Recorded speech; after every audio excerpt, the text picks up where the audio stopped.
Good morning, everybody. So this is about this chap who I caught on his phone on the way to court. As you'll see in the video, we had quite an amusing exchange. So first off, yes, the most of the evidence I caught was whilst he was stationary, but that's not an excuse. And like so many drivers, he was using it moving when he came past me like a mile earlier on Battersea Bridge Road. Yeah, so interestingly, I'm going to point out that his passenger had no idea who I was and asked whether I was a copper. That's relevant to his defense, which we'll hear about in a minute. Anyway, so I didn't really think too much about it. A bit later, I got a message from the police that he was now being summoned for failure to comply, which means not nominating himself as a driver. I think that issue was fixed because the court case that eventually came around was just for his phone driving. So whatever happened, I guess he ended up nominating himself as the driver. So yeah, somewhere around the time of the court case, I first noticed his Twitter account. I mean, I have like quite a lot of followers, so I never really noticed this guy tweeting me at all. But he's got some quite amusing videos which you'd like to see. And the chap turned up in court wearing lycra and really acting the fool. So that's quite the case of performative deflection. Probably the most performative deflection I've ever come across in doing this. Right, so yeah, the court case started. I took the stand and gave my evidence to the prosecutor, just describing what I'd seen, exactly as is in the video. He then had his chance to cross-examine me, and he wasn't represented by a solicitor at all at this point. And essentially his defense was that he asked whether he could have known me and whether he could have recognized me and whether he might have been holding a fake phone and not a real phone, from what I remember. And of course I said, no, I'm certain that was a real phone, and I don't think either of him nor his passenger recognized me in any way.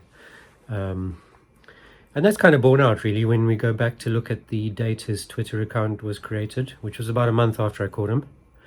And you'll see from the passenger's reaction, like, are you a copper? The passenger had no idea who he was. So then, anyway, the defendant took the stand and gave his evidence. And he pulled out one of those sort of cheap toy phones that look kind of like an iPhone 7 or 8, the very small iPhone with a forehead of white at the top and a chin of white at the bottom, and a display that looked nothing like what's on this phone. And he tried to say, look, I knew about Cycling Monkey. I was driving around with this phone in the hopes that I could play a trick on him, which is laughable, really. And anyway, yeah, so part of his complaints was that I was in court almost every week, which is really not true. I think I was in court 10 times this year, maybe less, maybe only 7 times. I didn't count them. It's not that much. Yeah, I think let's just check my notes here. So then the prosecutor got to cross-examine him, and she was asking why would he risk a police officer stopping him and getting prosecuted if he was carrying a fake phone that looked like a real phone. And she thought that was like unlikely behavior in the extreme, knowing that he risks his conviction as a result of doing that. As she questioned him more, the defendant was getting occasionally a little flustered and a little angry on the stand. Anyway, they went away. And I'd point out that, by the way, in connection with that child's toy phone, you can see this is clearly an iPhone. The screen is lit up. It looks like WhatsApp with a bunch of WhatsApp voicemails and a WhatsApp picture. And most of all, there's that notch, that cutout of the older generation of iPhones, like about 3 generations ago now, I believe. So there's no way it was that toy. That was just him blatantly lying on the stand. The magistrates came back quite quickly and found him guilty. Then it turned out he already had 6 points, 2 speeding offences. So he was asked to come back in about 3 weeks from the date of this court. And then for his disqualification hearing. I didn't make it to that in the end because my bike broke down. I wasn't needed anyway. I was just going out of interest, and because I had to be out that day anyway. So the result was he got 6 points and around a total fine and costs and whatnot of about £700. So that's pretty expensive. I did find out he was successful in his application for exceptional hardship, so he's not disqualified. He's driving around on 12 points now, and I imagine his insurance, hopefully commercial insurance, given that he's a gas plumber, is probably going to be very expensive. I did tell him, he was quite a friendly chap actually. We met outside the court, and you'll see in his Twitter feed, I'll link it in the description. You know, he's not a bad guy, although I didn't really appreciate him liking me to a pervert. But yeah, he was quite a decent guy. I told him that he should definitely get a solicitor now, and that things were getting serious.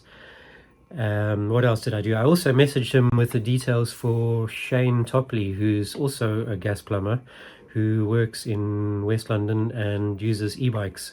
Shane started off using a van, but it was so much of a pain that he started using e-bikes, and he's almost not using his van at all anymore. So he's quite a remarkable gas plumber, and I'd recommend giving Shane a call if you need gas plumbing in West London. He's a very nice guy. So yeah, I just said to this defendant that if the worst comes to the worst and you do just get disqualified, you could probably do what Shane does quite successfully and not have any issues with your business. So there it goes, really. Yeah, and I'll just show you a couple of little excerpts from his video, which are kind of funny now in retrospect, knowing that he got disqualified and convicted. So enjoy. Have a lovely day. How does it go? Oh, I meant to add sound as a pound, lovely jubbly. And that's a line from Big Jobber, was an insurance adjuster and worked with a lot of liability, and I follow him quite avidly. He has a really good channel on reviewing who would be at fault and who would have liability in dashcam type videos. So he's quite a good fellow, and I would recommend following him. See ya. Thanks and bye bye. Yeah. I've actually got to go to court now. I've got to go to court because of him, because he reckons he caught me on a mobile phone, which he didn't. Fact, he didn't catch me on. Now I'm a cyclist myself. As you can see, I've got all the gear. I've got the head cam, I've got the top, and I do not give up, yeah? I'm ready, I've got the bottle, I'm ready for him. So, I'm waiting for my court date, and when I get there, I'm going to ride my bike there.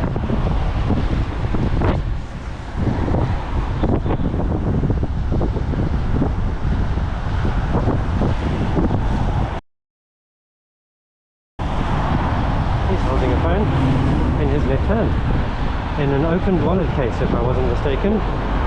Bravo Juliet 19 Golf Oscar Charlie.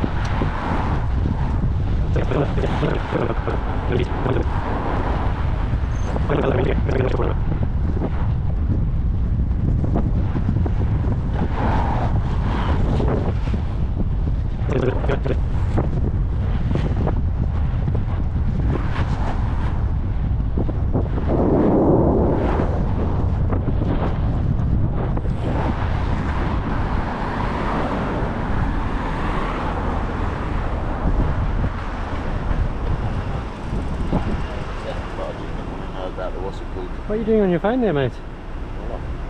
You're not meant to be using it. You were holding it when you drove past me, like way back there. Was I? Yeah. No? Oh. It's not going to make any difference to you. I'm just going here Yeah. for a cab driver I caught last year. Yeah. So I guess I'll see you there then. Good luck, mate. All the best. Do better, mate. Do better.